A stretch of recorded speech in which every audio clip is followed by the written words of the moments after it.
as we've sort of highlighted, we're just at the start of our journey. Yes.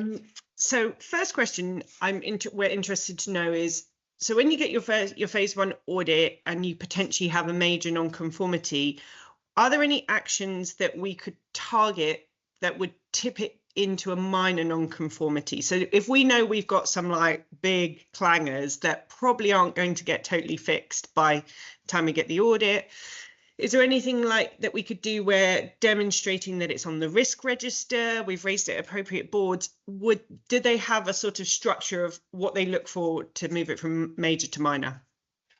Yes. So what we're doing is, this is going to be your management system, right? So this is your information security management system, and it's a risk-based management system. What I would hope is that when you go for your audit, you're going to do your stage one audit. Your stage one audit is going to look at your preparedness, and the output of a stage one audit is a recommendation to proceed to stage two.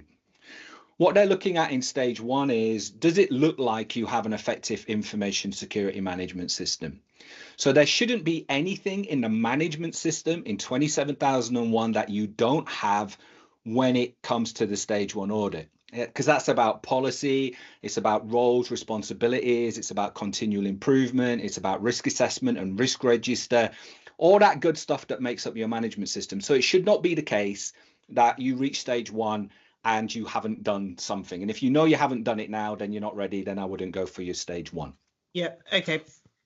What I would say is that you have your Annex A controls, right? So the Annex A controls are going to map directly back to the risks that you've got. So if we were going to do it properly, what we'd say is we've got this bunch of risks. These are the Annex A controls that we have chosen to mitigate those risks. It may be the case that you choose Annex A controls that you don't have right now, or that you know are in a state of flux, right? Mm-hmm. So what I would be doing is I would be managing that through risk assessment, through risk management. What do I mean by that? I give the example, right? Risk management is more about the management of exception.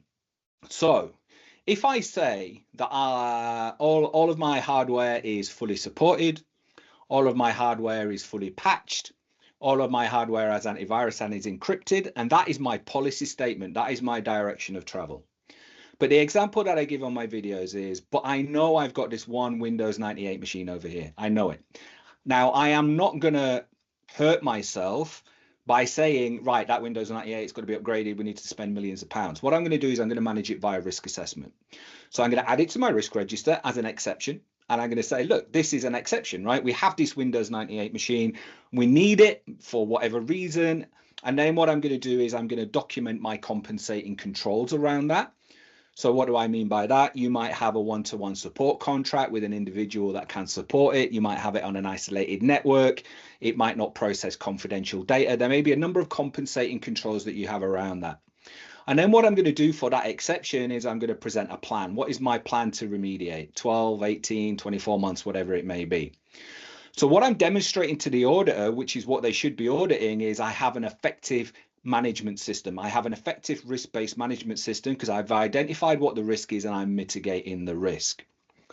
It can be the case that at stage one, there are certain controls that haven't executed due to time.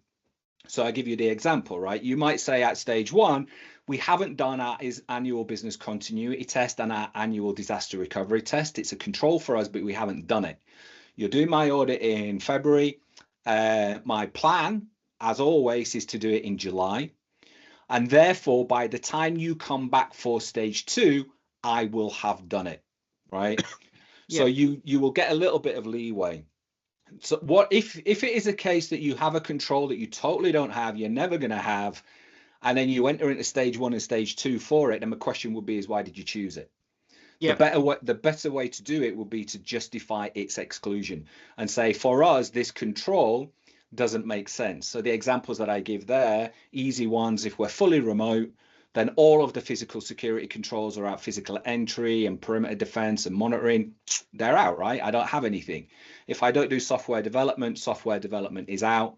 I don't do software development.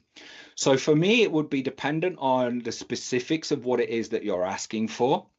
Now, Is it the case that you can go through an audit knowing that? Yes, you're just buying time, right? So what the auditors will have is they will have a threshold, right? They will have a threshold. So I'll give you an example, and it just depends on the risk and the severity. So they may say, we can recommend you for certification carrying 1, 2, 3 major non-conformities. That may be the case. But then they may say, but actually you've got 8 minors as well. So it would be the totality of the risk that you've got, whether or not they allow you to proceed. But it is possible, and I've seen it, that you can proceed with a very low number of either minors or majors. What the auditor should and will probably do is they will then give you a period of time to remediate it. So if they say to you, look, we looked at this, we looked at your user onboarding, and you said that you do background checks on employees before they start work, and we found you've done no background checks on anybody, right? Catastrophic failure, major non-conformity, you haven't done it. So I'll give you 3 weeks, go away and do your background checks on everybody, evidence that you've done it, and then we can allow you to proceed. It may be the case that they look at your background checks and go, look, we looked at this and 5 people out of 100 haven't done it. Minor non-conformity, right? The process is there, the process is operating. We just found anomalies within it. So for those 5 people, go away, do the check, show me that you did it, and then we will allow you to proceed. Mm-hmm. So hopefully that gives you some context around the approach. No, that was really helpful. Thank you.